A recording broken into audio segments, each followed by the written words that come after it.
ওরা এখনো ঘুম থেকে ওঠেনি, তাড়াতাড়ি মোটরসাইকেল স্টার্ট কর। ঠিক আছে, আমি এক্ষুনি স্টার্ট করছি। এই শ্রাবণী, মুরারে জোরে দে, জোরে দে। আজকে আমাদের আগে ওর উঠে পড়েছে। এই সময় তাড়াতাড়ি ঘুম থেকে ওঠ, মোটরসাইকেল স্টার্ট করতে হবে। হ্যাঁ, আমি এক্ষুনি চালাচ্ছি। কি রে, তাক বন্ধ করে ফেললি যে? মনে হয় গাড়ি তেল শেষ হয়ে গেছে। মানে 3 দিন আগে তো ফুল ট্যাঙ্কি তেল বন্নু, আর আজকে ফুরি গেল। এই 2 দিন ধরে তো প্রতিযোগিতা বেশি হয়েছে, তাহলে তেল থাকবে কি করে? ঠিক আছে, বেশ কথা না বলি তাড়াতাড়ি 5 লিটার তেল লাগা, আমরা এইদিকে দেখছি। আজকে মা ঘুম থেকে উঠছে না কেন? মা,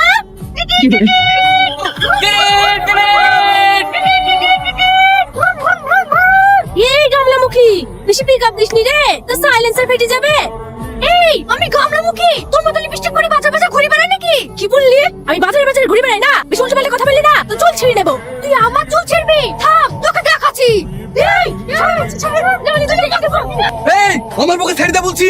ও গিন্নি, ও চুল ছাড়বা না, ওদেরকে উচিত শিক্ষা দাও। ছাড়বে না না, থাম আমি আসছি। আমিও আসছি। এই, আমার মাকে ছাড় বলছি, নাহলে তোর বাড়ি ঘর সব আগুন লাগিয়ে দেবো। তুমি আমার বাড়িতে আগুন লাগিয়ে দিবা, আর আমি তোমার বাড়ি ঠান্ডা করলে কি পানি ঢালবো নাকি? এই তুমি চুপ করো, আইন নিজের হাতে তুলে নেওয়ার জন্য আমি গ্রেফতার করতে বাধ্য হচ্ছি।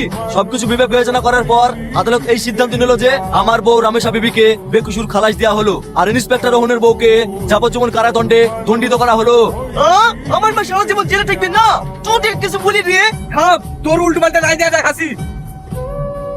এই, ছাড়েন বলছি, ছাড়েন। আপনারা শিক্ষিত লোক, আপনাদের দিকে আমরা কিছু শিখবো, তা না আপনারা প্রতিদিন ঝামেলা করেন কেন?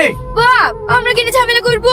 ওদেরই বংশ খারাপ, সারা জীবন ওদের বাপ দাদুর আমার স্বামীকে জ্বালিয়েছে, এখন আবার আমার ছেলের পেছতে রেখেছে। জানি আপনাদের এই ঝামেলা বাপ দাদা আমল থেকে হয়ে আসছে, তাই বলে আমাদেরকে পাড়াতে বাস করতে দেবেন না। কেন, তোমাদেরকে পাড়া থেকে তুলে দিচ্ছি নাকি? তুলে দিলে খুব ভালো হয়, প্রতিদিন এই ঝামেলা সহ্য হচ্ছে না। কোনোদিন সকালবেলা শান্তি করে ঘুমাতে পাইনি, আজকের পর থেকে যদি কোনো ঝামেলা হয় তাহলে কিন্তু আমরা অন্য ব্যবস্থা নেবো।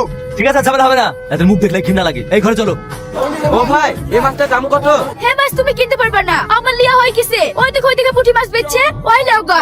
কি বললি তুই? আমি মাছ খেতে পারবো না। ও ভাই, ও মাছের দাম কত বলিস গো? 200 টাকা কেজি। আমি 400 টাকা দেবো, আমাকে দাও। তোর খুব টাকা জোর হয়েছে না? আমি 600 টাকা দেবো। আমি 2000 টাকা দেবো। এই তুমি চুপ করো। এই ভাই, ফার্স্ট মাছের দাম জিজ্ঞেস করছো লোকে? এই মেয়েটা। ঠিক আছে, এই মাছটা মেয়েটাকে দিয়ে দাও। এই ভাই তুমি যাও তো। থ্যাংক ইউ ভাই। এই শ্রাবণী, তুই যে বাড়িতে কাজ করিস সেই বাড়িতে ঝামেলা কি ঠিক হবে না? না রে, ওদের ঝামেলা বন্ধ হবে না, ওদের জন্মগত রোগ। আমি শুধু থাকি, ওই পুলিশের ছেলেটাকে দেখতে ভালো লাগে তো, সেই জন্যে। তোর যদি এতই ওকে ভালো লাগে তাহলে তোর ভালোবাসার কথা বলি দে না। তুই কি পাগল হয়ে গেছিস? আমি সামান্য কাজের মেয়ে হই, একটা থানা বড় ছেলে খেয়ে আমি ভালোবাসার কথা কি করে বলবো বলতো? এই, কি জানে তুই কাজের মেয়ে?